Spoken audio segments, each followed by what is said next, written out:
In 1922, a 15-year-old boy started working at a small automobile repair shop in Tokyo, Japan. The owner, questioning whether the boy was suitable for this type of business, assigned him to clean the workshop and take care of his son.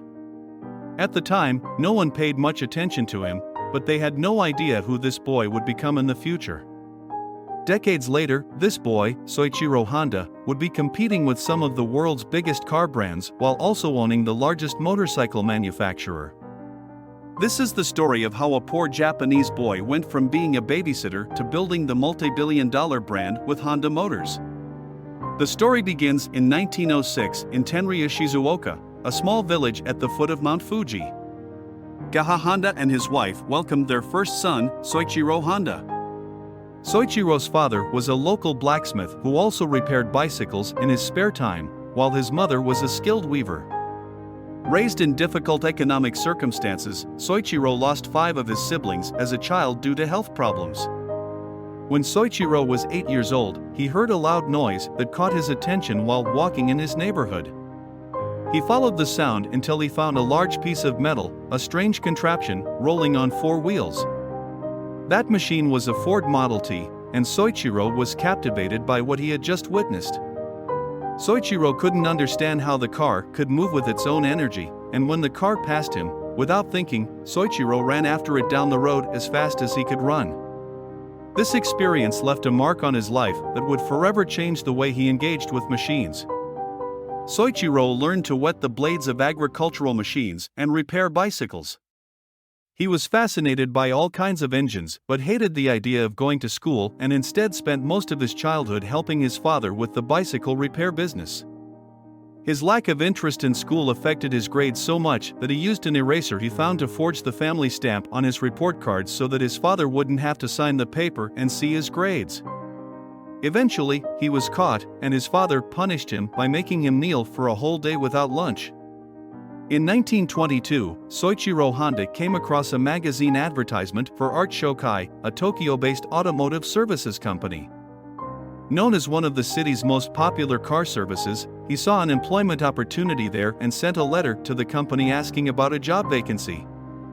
Fortunately, Art Shokai responded positively, and at the age of 15, Soichiro decided to drop out of school, leave his home, and embark on his dreams in Tokyo.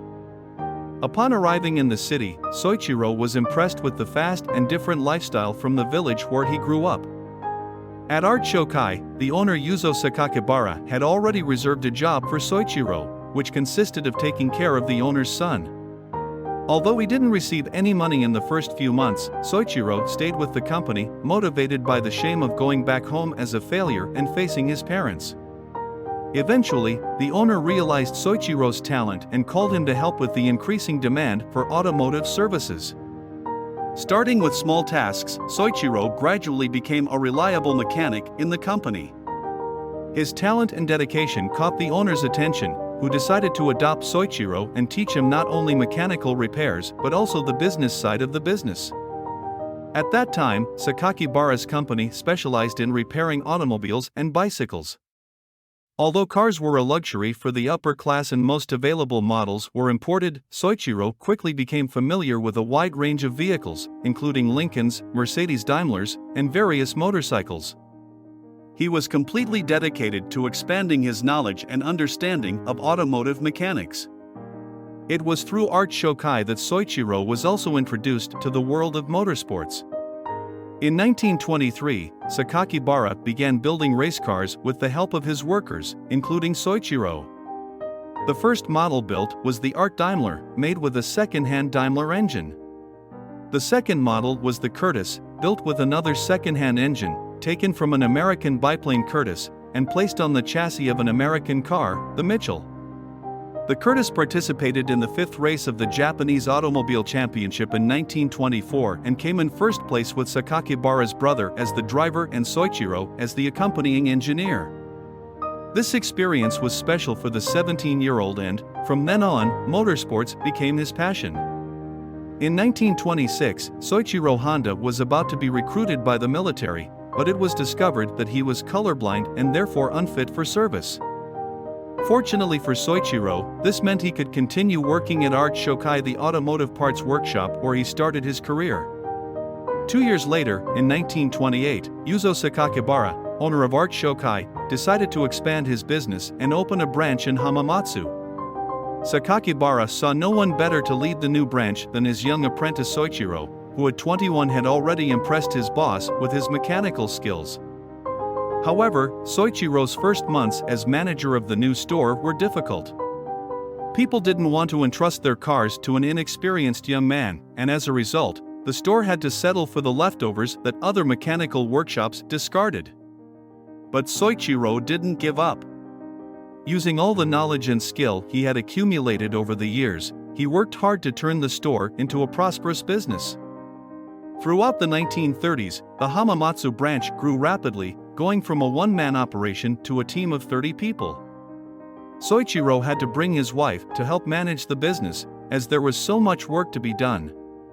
Although known for his mechanical skills, Soichiro was also a talented racing driver, and this skill helped him stand out among his colleagues. He even built the Hamamatsu racing car inside his workshop, setting a new speed record by driving at 120 km per hour, a record that lasted 20 years in Japan. In 1936, while competing in a race in the suburbs of Tokyo, Soichiro suffered a serious accident that almost cost him his life. With his left arm broken, his shoulder dislocated, and his face damaged, he spent several months in the hospital recovering from his injuries.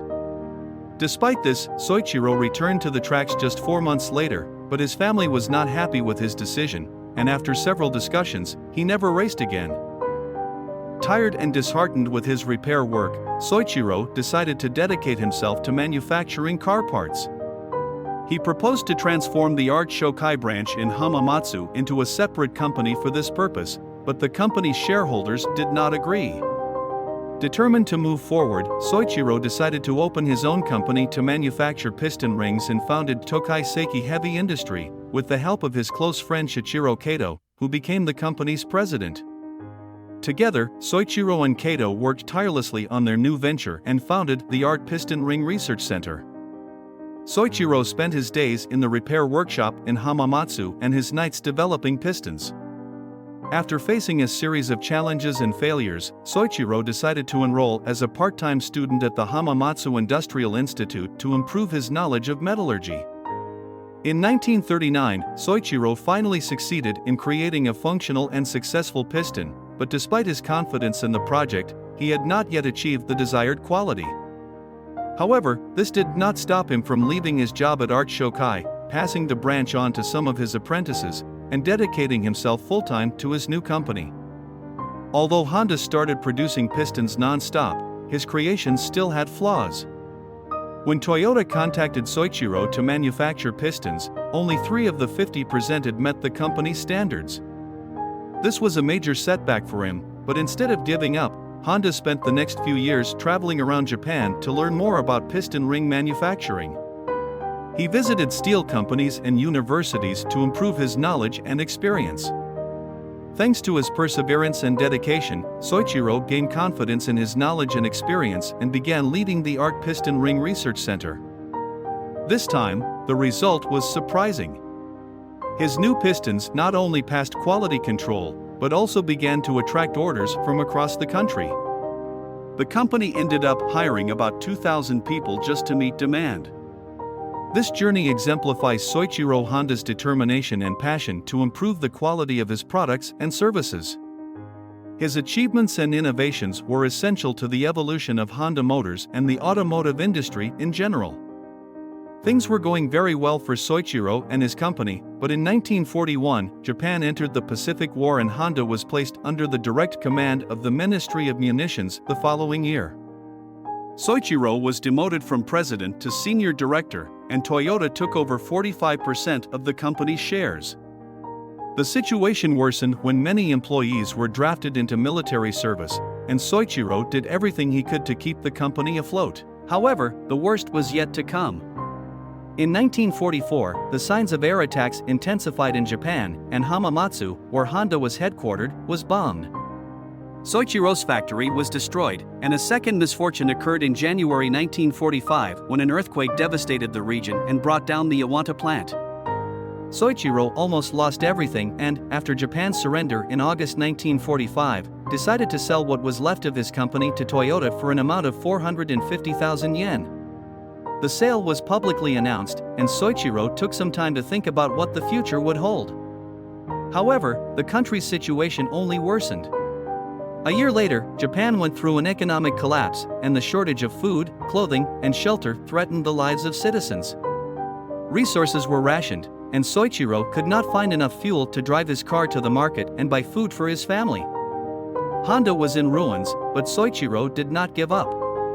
He knew that the key to the country's recovery lay in the production of consumer goods. One day, Soichiro Honda came across a generator motor that had been used by the Imperial Japanese Army during the war to supply power to a wireless radio. Fascinated with the motor, he studied its operation and had an innovative idea: what if he attached the motor to a bicycle?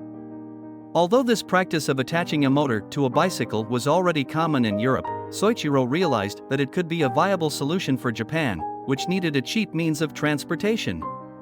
In 1946, he used his old warehouse to establish the Honda Technical Research Institute, with the goal of finding a way to manufacture motorcycles. There, he led a team of 12 men who worked together to turn his idea into reality. With some motors he found and other spare parts, the team managed to assemble a motorcycle that quickly became a success. Orders started pouring in from different parts of the country, and Soichiro was running out of used motors. That was when he decided to design and develop his own motor. In 1947, the Taipei motor was completed, and for the first time, Honda was able to produce a motorcycle with its own motor. The name Honda was stamped on the machine, marking the beginning of a new era in the company's history. In 1948, Soichiro founded Honda Motor Company with the goal of manufacturing motorcycles to help Japanese workers get around. However, to expand its production, he needed more money. To solve this problem, Soichiro had an unusual idea: to write an open letter to all 18,000 bicycle shop owners in Japan, presenting a solution to boost the country's economy. About 3,000 owners responded positively, providing the necessary money to start large-scale production.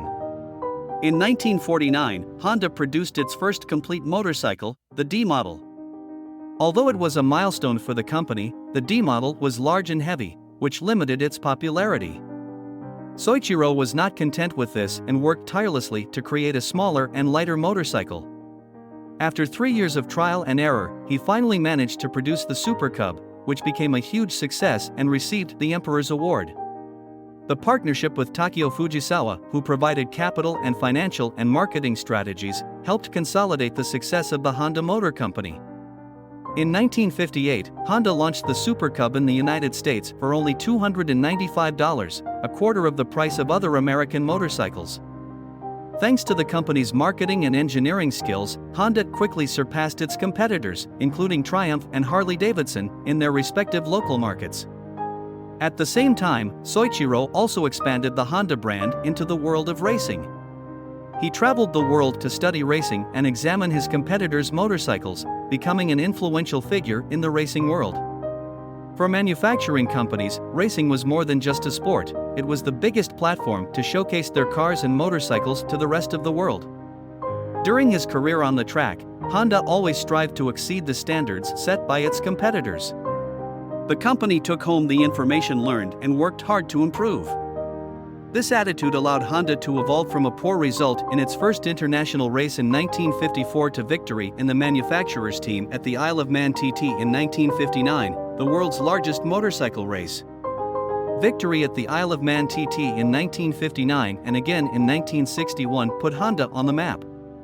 The company became the world's largest motorcycle manufacturer in the 1960s after producing 10 million motorcycles since the launch of the Honda Dream in 1949. However, Honda's founder, Soichiro Honda, had a big dream since childhood: to enter the automotive industry. When Soichiro announced that Honda would enter the automotive market, many people warned that it was a very big risk and that the company should focus only on motorcycles.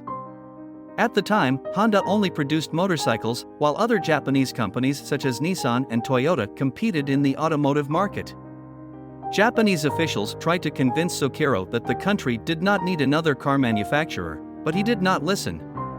In 1963, Honda launched its first car, the T360 Mini pickup truck, a reliable small truck. Unfortunately, the Mini pickup did not get much attention and was followed by the company's first sports car, the S500, a two-door roadster with a 4-speed transmission capable of reaching 80 miles per hour. Although it was a smaller car, the S500 was smooth and easy to drive. Only about 1,300 cars were built, making it one of the rarest Honda cars ever made. Just like with motorcycles, Honda took its cars into the world of racing. In 1964, the Honda RA271 debuted in Formula One at the Belgian Grand Prix. Just 1 year later, Honda achieved its first Formula One victory at the 1965 Mexican Grand Prix with its new successor, the RA272. Despite initial success on the racetrack, Honda was still behind its competitors in the automotive market. As a result, the company decided to take a break from racing and focus its efforts on building one of the most successful cars in the automotive market, the Honda Civic. Launched in 1972, the Civic became one of the most popular cars in the world in the following years.